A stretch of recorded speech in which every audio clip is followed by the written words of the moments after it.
Here, that's what the word is. And Ashley, I know you're doing very well also. Ashley Moody, Florida, great. As well as Representatives Stephanie Bice, Zach Nunn, and Craig Goldman. Thank you all. Thank you. Boss. Thank you all. You look good. We're joined by Kroger CEO. That's a big one. Kroger, that's a big, I see those stores all over the place. Greg Foran. Where's Greg? Greg? Very good. You look like Central Casting. Just like you're supposed to look. Fairway Store CEO Reynolds Kramer. Right here, Mr. President. Okay. Hello, Reynolds. Hello there. Maybe I won't look around every time. Why Not Stop CEO and co-owner Ann Guthier. Ann? Yeah. No, because it's Ann, I'm going to. Columbiana Foods co-owner Ron Graff Sr. Right here. Right behind. Hello, Ron. Neiman Foods President Richard Neiman. Right here, sir. Hi, Richard. Piggy, well, that's a nice, Piggly Wiggly franchise owner. And that's a big company, too. It's actually a cute name. Kevin McDaniel. Where's Kevin? How is that name playing? Good? Piggly Wiggly, doing great. Piggly Wiggly. I've heard that, actually. That's great. Franchise owner, Kevin. So you met Kevin. And Food Fresh owner, Michael Gay. Right Food here. Fresh? President. Hi, Michael. How are you, Michael? And this is a representative group of very large-scale retailers. Under the Biden administration, the so-called technology transition rule, which was crazy, forced companies to adopt specific high-cost refrigerants, massively driving up the price of transporting and storing refrigerants and various goods. Many grocery stores and restaurants had no choice but to replace their refrigerators entirely. They went out of business, half of them. And these costs rose. Americans faced higher grocery prices and reduced access to critical medical supplies. It was a very catastrophic thing that they did. At the same time, this rule also drove up the cost of living by forcing consumers to purchase higher cost residential air conditioning units. They went up very substantially in cost, and also they were going to be obsolete very quickly. It created national security risk by adding additional hurdles to the already complicated process of manufacturing semiconductors. So it was a mess. Likewise, the so-called emissions rule imposed crippling leak repair requirements on virtually all existing large-scale refrigeration systems, hurting consumers and small businesses, making it almost impossible for many small businesses to even buy inferior equipment. And this is all across the country. The higher cost threatened thousands of jobs and was passed on in the form of higher prices and higher taxes. Today's reforms will deliver significant financial relief, saving American families and businesses more than $2.4 billion. Think of that, each year. Thanks to today's reforms, the American people have lower grocery prices, cheaper transportation of goods, lower costs of air conditioning, at no detriment at all to our country. Zero, including environmental detriment. My administration's historic deregulatory agenda has already saved our country an estimated $1.2 trillion. That's been done over a relatively short period of time. 1.2 trillion with a T. We're committed to fixing the and really completely ending Biden's disastrous regulatory policies and delivering financial relief to each and every American, which is what we're doing. This was a tremendous burden, a tremendous cost. These people had to live with it, not only refrigerants, but a lot more. And it was making the equipment unaffordable. And the actual benefit was nothing. It just made it worse. Made life worse, and it made it worse, and it drove up costs tremendously. So now I'd like to ask Administrator Lee Zeldin, who's absolutely fantastic. He's doing an incredible job. We're proud of you, Lee. Really, the job you're doing is incredible. Followed by Greg, Kevin, and Michael. Is that okay? Lee, go ahead, please.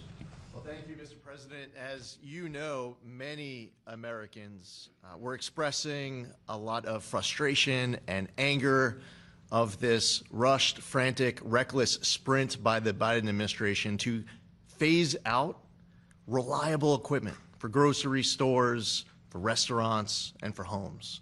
And the consequences, well, they've been devastating. And once again, the Trump administration is answering the call, which will lower the cost of living for hardworking American families. Now look at this chart to your far right. Today's actions are saving over $2.4 billion for American families. It's safeguarding 350,000 jobs. Just at supermarkets alone, we're going to see a savings of $800 million, which Americans will be able to see when they go and buy their food. The Biden EPA face planted when trying to jam through their restrictions.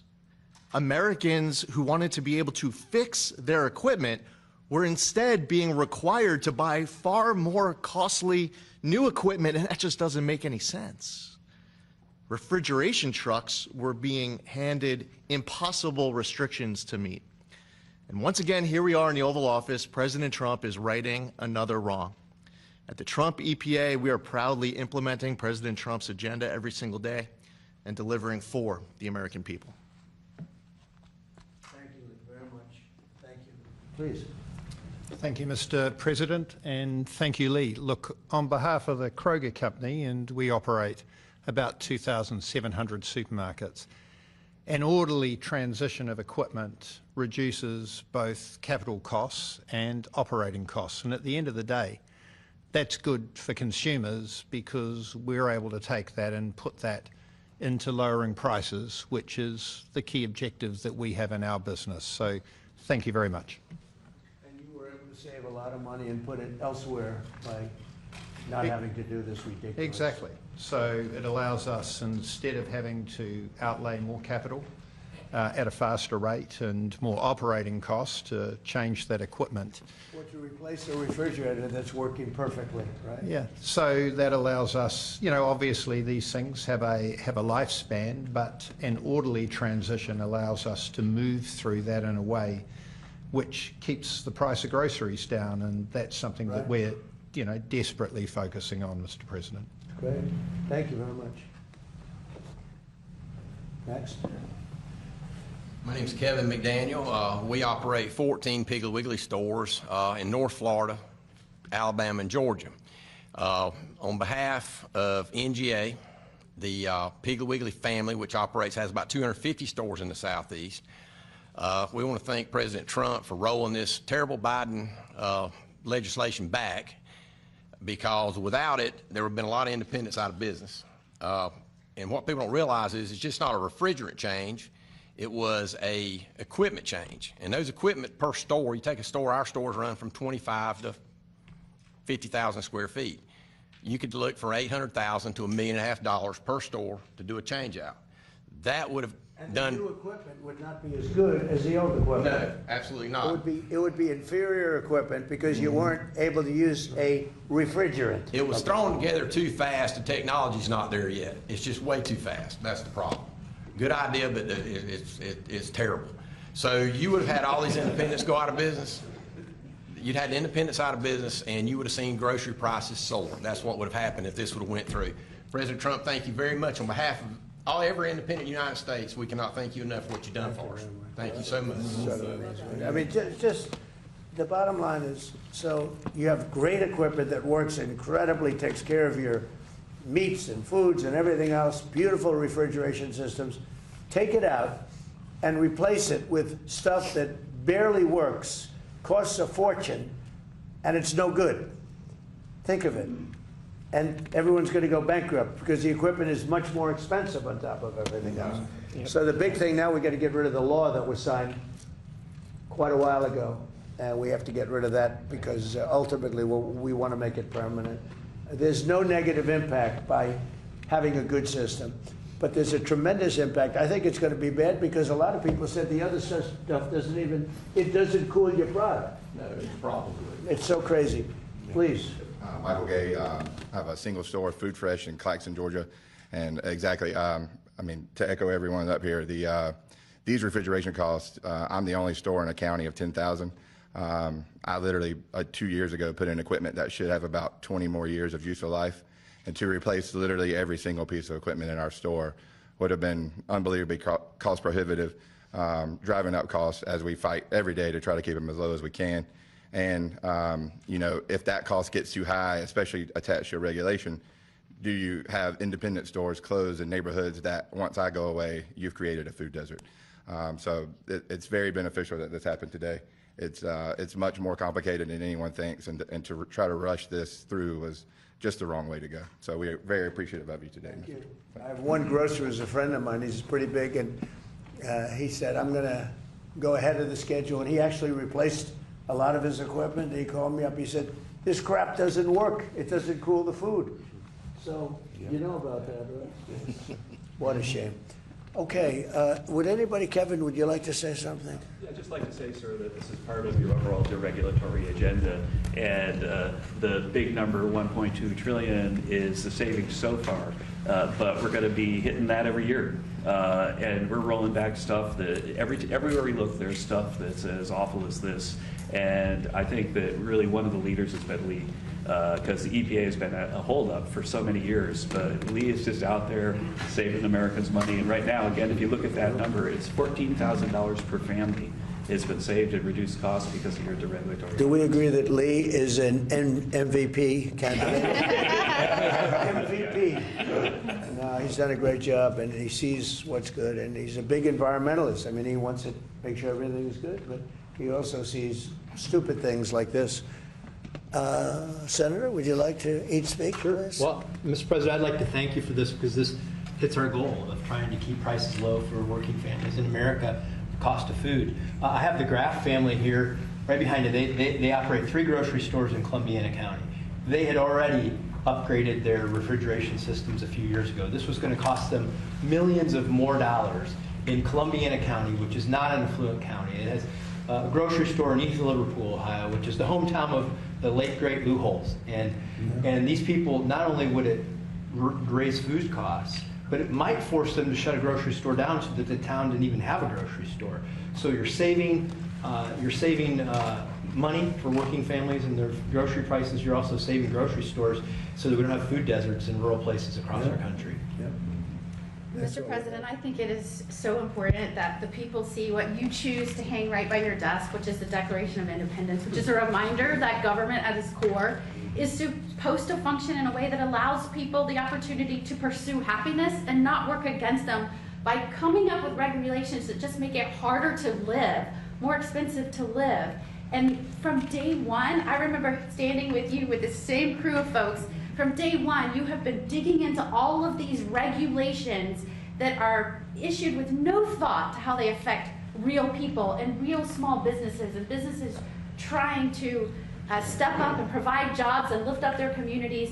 Thank you for that. Thank you for getting back to the core of what government is supposed to be, and that is working in the interests of the people. Thank you. Good job. Thank you, everybody. So any questions for us? Yes. Thank you, Mr. President. How much do you expect that this will save the average American family every week on groceries? And do you expect this change to help with health It's very, very substantial. It's going to be a big saving. We're breaking it down. In fact, numbers are coming out this afternoon sometime, but the average family will save a lot of money, and you're going to have stores. You know, nobody actually thought of it until it was mentioned this morning. You will have stores closing down in areas where they're not going to have a store anymore. That's right. And you really are being forced to spend money, much more money, on much more expensive equipment that really doesn't work. This friend of mine is a very savvy guy, and you know, big league stuff, and he put some in because he wanted to see, and he said the stuff doesn't work. It doesn't cool the food properly. That's why they call the thing that we're talking about a refrigerant. For a reason, it's a refrigerant. So that's it. Please, thank you very much. Yeah, thanks, Mr. President Trump. Are there any assurances from the grocery chains that they'll pass these savings down to consumers? Well, let's ask Kroger about that. Come on. That's a very good question. You have the biggest right here. Yeah. We're actually right in the middle of doing that at the moment. So we're concerned about the cost of living. It makes a big difference when you get your pricing right, and we certainly are interested in ensuring that all our customers right across the country are paying the right price.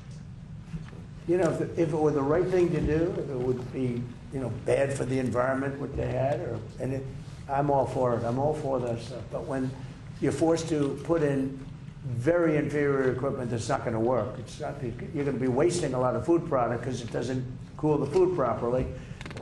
And it's actually a bad thing, and the bad thing is more expensive than what they already have.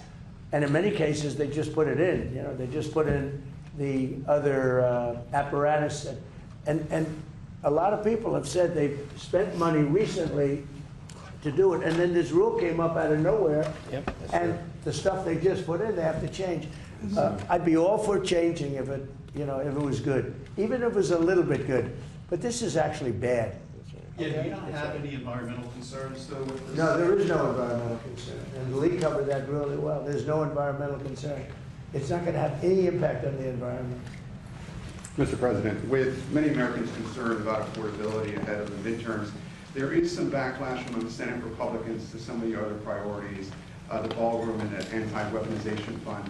You clearly still have a stronghold in the Republican Party. Your candidates did very well this week during the primaries. But are you losing control My of the Senate? candidates did well. Not all candidates did well. But are you losing control of the Senate, sir?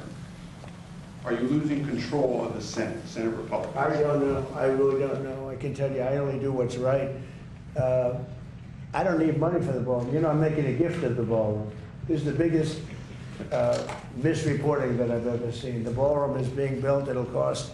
It was going to be $200 million. I've doubled the size of it because we need it, and it's being done in conjunction with the military and with the very much in conjunction with the military and Secret Service. We're on time, on budget. It's going beautifully. I have all the money I need. We're making a gift to the United States. They came along and they said, we want to make it the White House overall, more secure. And I understand that. Not for me, because I'll be gone, you know. I'll be gone and you'll have somebody else in for hopefully hundreds of years. But that's what they're doing it for. The ballroom is paid for. It's a gift. I mean, I want to make it clear because so many people say, I thought you were giving this away. And all of a sudden, the money that they're spending is for security, having to do maybe around the ballroom and other parts of the house.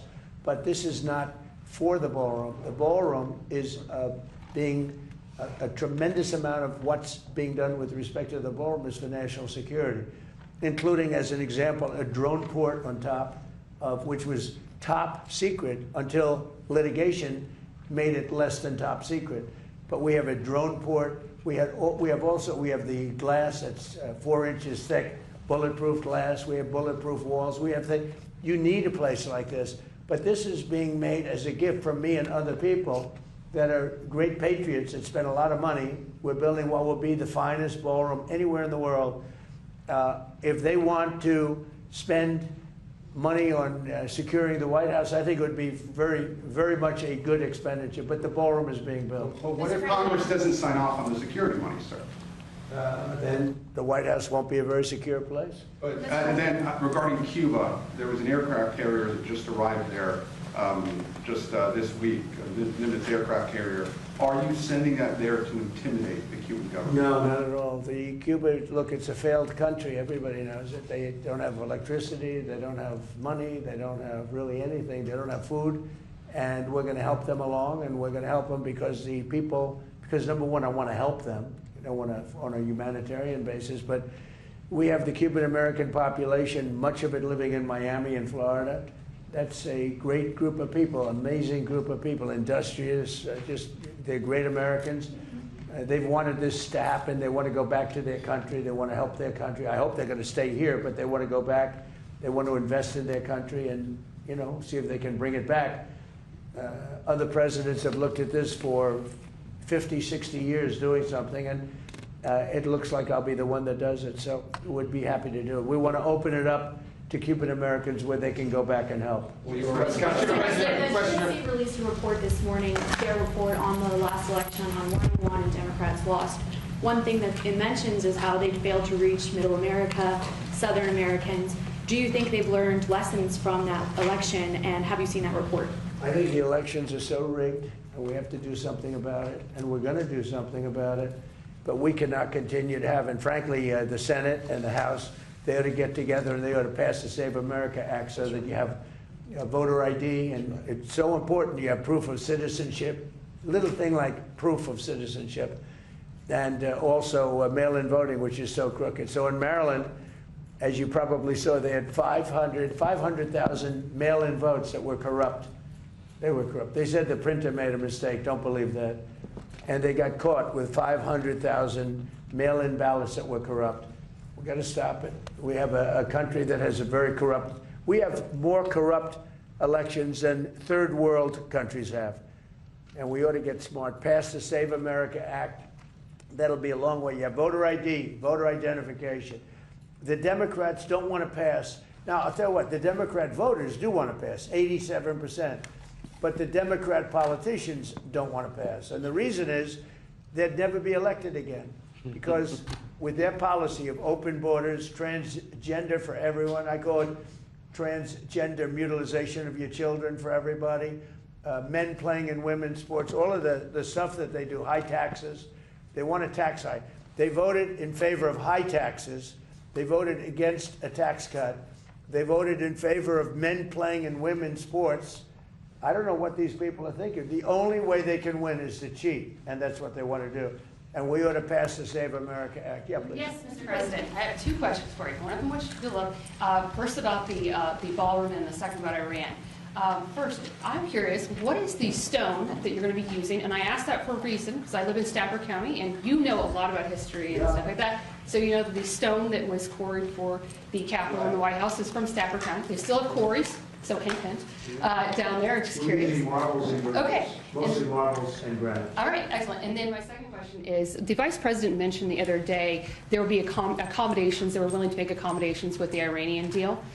Could you kind of expand on those possible accommodations? Does that include... When you say accommodation of what? Accommodations, he's talking about accommodations as far as making the deal going. Would that include the proxies? Right now we're negotiating, and we'll see. But either we're going to get it one way or the other. They're not going to have a nuclear weapon. You know, when people hear it, because oftentimes they won't put up the second part of the sentence having to do with, I'll say, this is more important than anything that we have to talk about, and usually they'll cut it off, the fake news. I say, because this is the nuclearization of a country that some people would say is somewhat crazy, and we cannot let Iran have a nuclear weapon. That's all it is. We can't let it. You will have a nuclear war in the Middle East, and that war will come here. That war will go to Europe. We cannot let that happen, and it won't happen. It's not going to happen. That's more important than anything else. We can't. I can think of nothing that's more important than the fact that we cannot let Iran have a nuclear weapon, and we won't. Yeah, Jeff. Following up on that, sir, Iran is negotiating with Oman to set up a formalization of charging tolls in the Strait of Hormuz. Is that acceptable to you? Well, we're looking at it. We hear about it. They've negotiated. They've had a relationship with them before, and we'll see. We have total control of the Strait of Hormuz, as you know, with our blockade. The blockade's been 100% effective. Nobody's been able to get through. It's like a steel wall. It's our Navy. We have the greatest military anywhere in the world. We wiped out their Navy. We not wiped out their air. I think they're down to about, I would say we knocked out 85% of their missile capacity. It's very hard for them now to build missiles, to build drones. We have great drone technology, anti-drone technology now that frankly we didn't have even 2 months ago. We have unbelievable drone technology, both for making them and also for knocking them down. But look, we're going to either make sure they don't have a nuclear weapon, or we're going to have to do something very drastic. And the people of the country, I believe when it's put to the people of our country, they will all agree that we cannot let Iran have a nuclear weapon. How do you want things to end up? Let me just one follow up on that. How do you want things to end up with the Strait of Hormuz, though? Would you like them to have control of that? We want it free. We don't want tolls. It's international. It's an international waterway. They're not charging tolls. Right now, they are losing $500 million a day is what it's projected. I don't know, it sounds like a lot of money, but whether it's 500 or 200 or 300, they're losing a lot of money. There hasn't been a ship that's been able to get through without our approval. And the Navy has done an amazing job. And no ship is going to Iran, as you know. No ship is going to, or out of Iran without our approval. Can they keep their highly enriched uranium? No, we get the highly enriched. We will get it. We don't need it. We don't want it. We'll probably destroy it after we get it, but we're not going to let them have it. Okay? Mr. President, I have two questions. First on deregulation, the second on the Supreme Court. You, coming from business, you've seen the effects of what unnecessary red tape can do to business. Do you believe that given the amount of deregulatory actions you've taken along with this, the rolling back the endangerment finding, the CAFE standards, with your tax cuts and tariffs, do you believe that you've made the United States the most pro-business, pro-investment country in the world? Yeah, thank you very much for that question, because we are, for every one new regulation that we add, we're getting rid of 20 to 30 to 40, and now it's actually at even a number. In my first term, for every regulation that was added, we got rid of a minimum of 10. And I understand, Lee, that it's up to 43 or 44 right now. So if we add a regulation, we get rid of 43, 44. We're making it a much more pro-business, pro-people. You know, regulations are very costly for the people. They're bad for everybody. They're bad for jobs, bad for everybody. And we have, as of today, we have more people working in the United States than at any time in the history of our country. To me, it's one of my favorite stats. But we have more people today working in the United States than at any time in the history. Very soon. And when it ends, your gasoline prices will go down lower than they were before. You know, I left Iowa a few months ago, and gasoline was at $1.85 a gallon. That's right. And we'll be hitting numbers like that again. Mr. President, on the Supreme Court, we'll be hitting them in a much nicer way, by the way. We will be hitting them, and we will have a country that will not have a nuclear weapon. Yeah, Daniel? So why has today's executive? On the Supreme Court, sir, we're still waiting for the decision on birthright citizenship. Yeah, you attended the oral arguments of that. Can you just explain what's at stake with that decision, sir? It's a big decision that we're waiting for from the Supreme Court. We had a terrible tariff decision. They cost our country a fortune. They said do it a different way. We're doing it a different way, but we're going to most likely have to pay back $149 billion. All they had to do is put a little sentence in there, half a sentence, saying that any monies paid don't have to be paid back. You know, you're talking about the people in many cases that hate our country. Give them back money. It was a terrible decision. And it's not going to affect because we do the tariffs a different way. The tariffs are what's bringing in all of this money.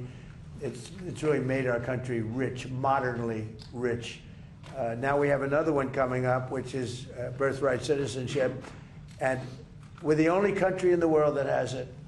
You step into our country and you're all of a sudden a citizen. You come in a certain way. This was not meant for Chinese billionaires to have their children become citizens of our country. This was meant, or other rich people, poor people. This was meant for the babies of slaves. This was signed right after the Civil War. You look at the dates alone, immediately after. This was having to do with the babies of slaves. And people have used it. And if this is allowed to stand, it will be a disaster economically for our country. And you'll have 25% of the people coming into our country coming in through birthright citizenship. And we won't have any control. This decision by the Supreme Court is a very big one. They'll probably rule against me because they seem to like doing that. You know, frankly, I'm not happy with some of the decisions. Look at NIL. Look what they've done. Look what the courts have done to college sports. They're destroying college sports. They're destroying universities. But birthright citizens are a big deal. And literally, if that's allowed to stand, and again, this was a civil war. This was right after the Civil War. And it has to do with the babies of slaves. It doesn't have to do with the babies of very rich people coming into the country. One of them came in with 57 children.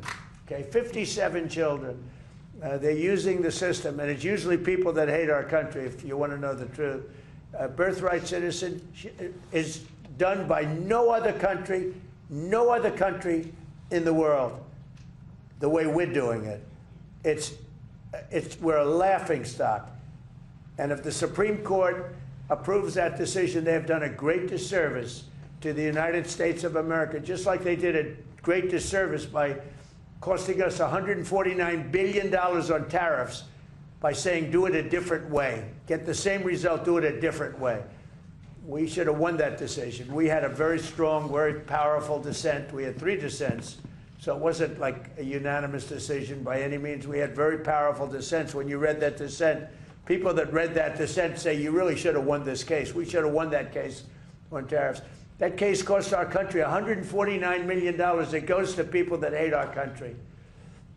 So now we have another one coming up, birthright citizenship. It would be a disgrace. It would be a disgrace if the Supreme Court of the United States allows that to happen. Remember what I said, 20 to 25% of the people coming into our country will come in through birthright citizenship. They'll become citizens through birthright citizenship, and it'll cost us numbers that are, I don't even think they're doable.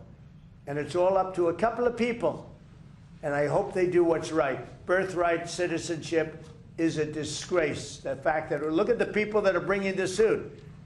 Study the people that are bringing the suit. These are not people that love our country, I can tell you that. Mr. President, why has today's executive order on AI been postponed? Because I didn't like certain aspects of it. I postponed it. I think it gets in the way of, we're leading China, we're leading everybody, and I don't want to do anything that's going to get in the way of that lead. We have a very substantial on AI. It's causing tremendous good, and it's also bringing in a lot of jobs, tremendous numbers of jobs. Again, we have more people working right now than we've ever had. I really thought that could have been a blocker, and I want to make sure that it's not. Mr. President, Mr. President, with President Xi last week, did you discuss AI safeguards? Who, what? In China last week with President Xi, Yes. did you discuss I AI did. safeguards? I discussed it, and he acknowledges how well we're doing. We're doing well. He's doing. It's the two of us. The 2 countries are fighting for it. Other countries are way behind, way behind. They're fighting for it. They want it. Everybody wants it, but they're way behind. But I didn't want to do it. I postponed that meeting. It was a press conference. It was a signing, actually, because I didn't like what I was seeing. Mr. President, a few moments ago, the Commission of Fine Arts approved your design, the design for your arch.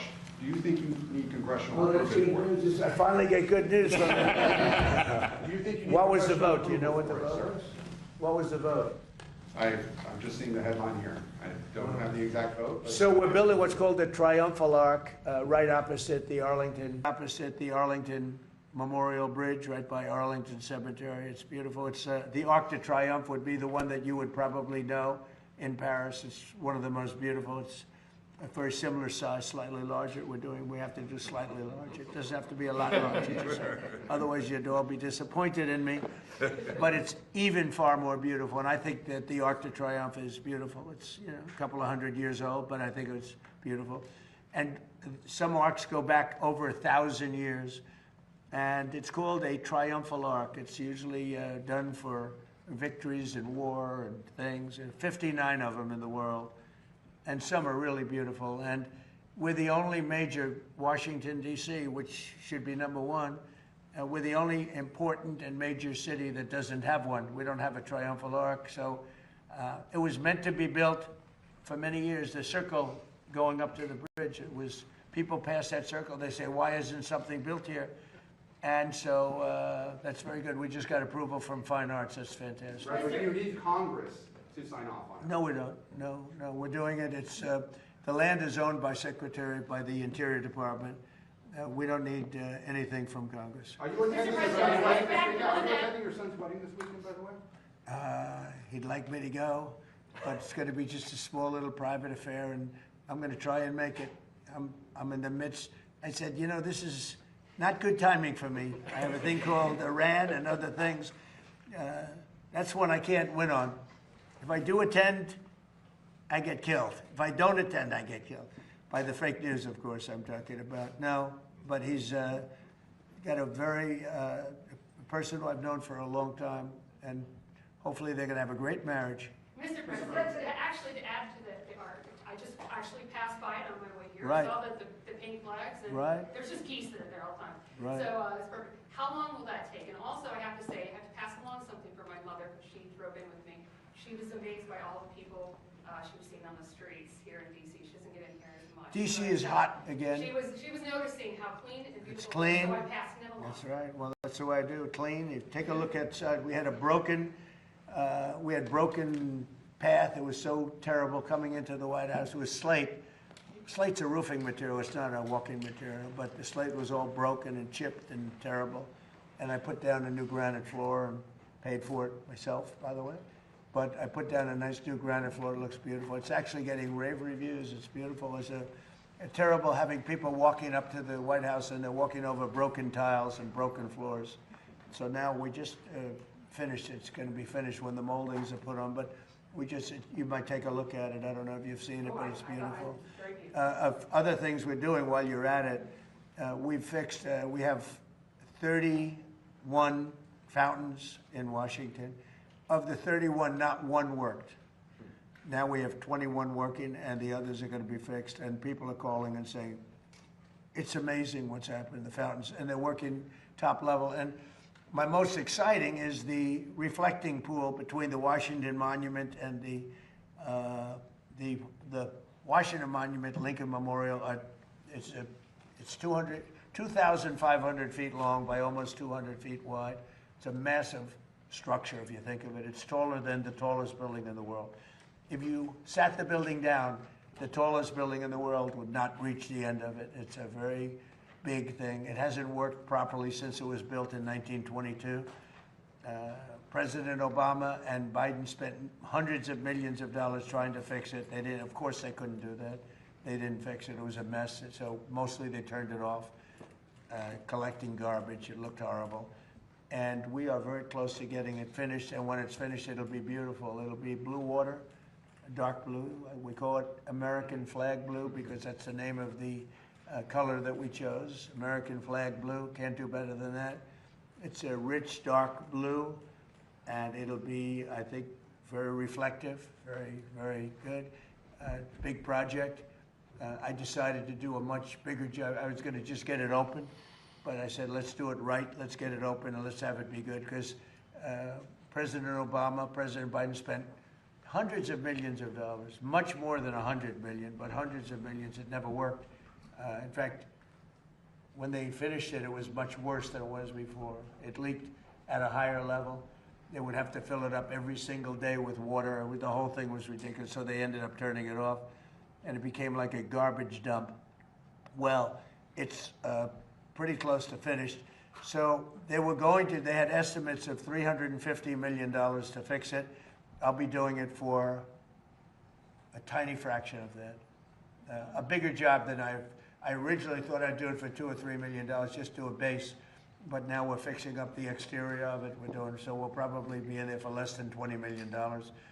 And the estimate was going to be using a different method, 350. It was going to take 4 years, 350 million. I'll be doing it in basically a couple of months for less than $20 million. That includes all of the exterior base, which I never included in my original numbers. When I went there last week, I saw the exterior was in very bad shape, as well as the interior, so I said, we're going to fix that too. The stone. It's going to be beautiful. When that's done, you might see it. It's probably 3/4 done. We have rain delays. We get a lot of delays, but that will be something special. The reflecting pool in front of the Lincoln and Washington monuments. I think it's going to be incredible. It's largely done. If you want to go see it, you can see it before we put the water in. The key is to have it done before July 4th. We want to see if we can have it done before July 4th. But we have about 20 or 21 of the water features in Washington open. And I can say, we top of the line, they look better than they did the day they were built. Some of them have been closed for 25, 30 years. There's been no water for 25 or 30 years. And they're really beautiful. Some of the fountains are as beautiful as I've ever seen. And you probably see them. And in addition to that, you brought up something. Washington, D.C. is now a safe city. We had a city that was one of the most unsafe cities anywhere in the country, and now it's considered a very safe city. Restaurants are opening. Restaurants were closing. You couldn't go to a restaurant. The restaurants were closing all over because of the danger from during the Biden administration. Now you have restaurants opening, it's thriving, and it was very nice that you said that. I like this reporter. I have to no, it's nice. We have a vibrant city again. People are going out. I have a lot of people in the White House. Every time I see somebody, they thank me, and I know immediately what. They thank me for making the city safe. They walk to work now. Before that, they'd take Uber or something, and they felt unsafe even in Uber. You know, we moved over 5,000 people out of the city, career criminals that came in through the open borders and other reasons, and we moved over 5,000. And an interesting statistic is that 2% of the population creates 91% of the crime. And the reason I like that is that you can handle 2% of the population. Mr. Kroger, I see, do you have stores in Washington? You see a big difference? We do. Boy, you said the right thing. That would have been the end of Kroger. All right, okay, we'll do one or two more. Please, in the back. Yeah, please. Do you think Democrats are genuine in their focus on affordability, especially after they delivered 40-year high inflation last time they were in power? And then, or do you think they're using it or focusing on it as a means to try and win midterms and begin the impeachment process? The second. Look, the Democrats had the highest inflation in the history of our country. 48 years, they say, but the history of our country. They had the highest inflation that we've ever had. When I inherited it, I inherited very high prices. And from day one, they said, affordability. Affordability is a word, because they're good at that. They're good at words, but I'm good at words too. But they hit me with affordability. I'd just gotten there. They hit me with eggs. We had a news conference on my third day, and they said, egg prices are through the roof. I said, I just got here. Tell me about eggs. And we got the prices down, way down, actually lower than it was 4 years before. But we've gotten everything. The thing that we have now, the only thing that's really of great concern, two things. Beef is coming down, and the reason is they put restrictions on beef under the Biden administration, and it takes a while to settle that, but prices are down. But the big thing is, of course, energy. We had the energy way down, but I had to do a journey to Iran. I had to say, you know, we just hit the best markets. By the way, the stock market today is at the highest it's ever been, and we've had 59 of them, 59 days out of a very short period of time where the stock market hit all-time highs. So we have an all-time high stock market. We have all-time high job numbers. We have 401ks just hit the highest number they've ever been. So many of you have 401ks. That means you're richer than you've ever been. And we're doing really well. But they came up with this word, affordability. But it's them that caused the problem. And they used that word, Senator, they used that word right from the beginning. I was in one day, and I heard somebody on television say, affordability. And I inherited this mess from them. But we've got it in great shape. The country's doing well. We're respected all over the world. This country is respected. We're the hottest country. We were a dead country 2 years ago. And now we're the hottest country anywhere in the world. So I think most of you appreciate that. Some of you don't. Yeah, please. Mary Pickett, Washington Times. If the Supreme Court doesn't rule in your favor on birthright citizenship, are there any other avenues that your administration has explored to remedy this? And did you talk with President Xi about Chinese foreign nationals taking advantage of birth tourism here in this country and how he could perhaps... Well, it's a great question. No, if the Supreme Court hurts our country by ruling against us on birthright citizenship, that would be just between that and tariffs, what damage they've done, what damage they've done. Again, they could have said, which they said, do the tariffs a different way. But they could have said the money taken in, hundreds of billions of dollars, $149 billion we have to pay back. Kevin understands that better than anybody. All they had to do is say, any money taken in, because they agree you could do it a different way. Any money, this is a better way. But the other way is a very secure way. And maybe in many ways it's a stronger way. They could have said, any money taken in thus far does not have to be paid back. To, in many cases, the enemy. people that don't like our country. Or it was a half a sentence. The Supreme Court could have saved us $149 billion with a half a sentence. But they chose not to do that. Now they have a ruling which is a much bigger ruling, actually, birthright citizenship. The cost, forgetting about the fact that it's wrong, the cost of birthright citizenship is barely not affordable by our country.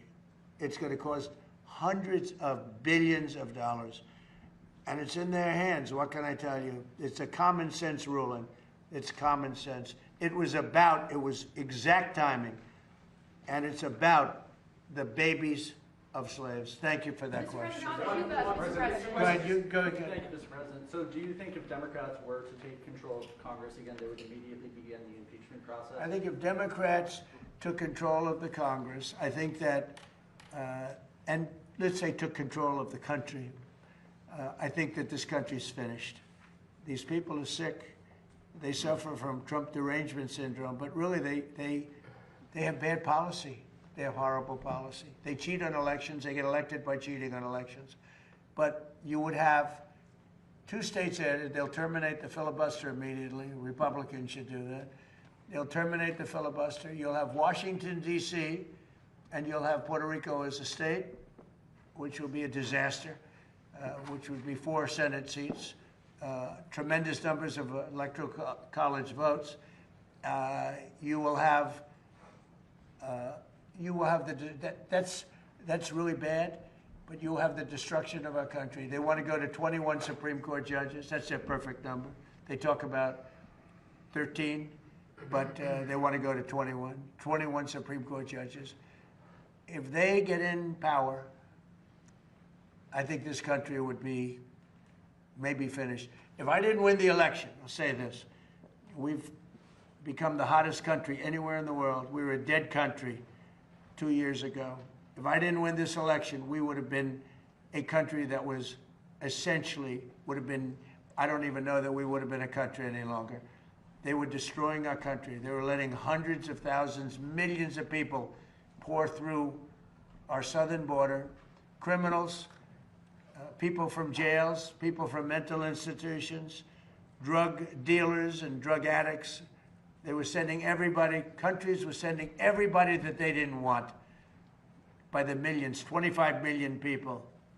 If I didn't win this election, I believe our country would have been finished. Thank you very much, everybody. Thank you, Brad. Thank you. Thank you, Brad. Thank you, guys. Thank you, guys. Keep moving. Thank you, guys. Thank you, guys. Keep going. Thank you, guys. Brad, come on, guys.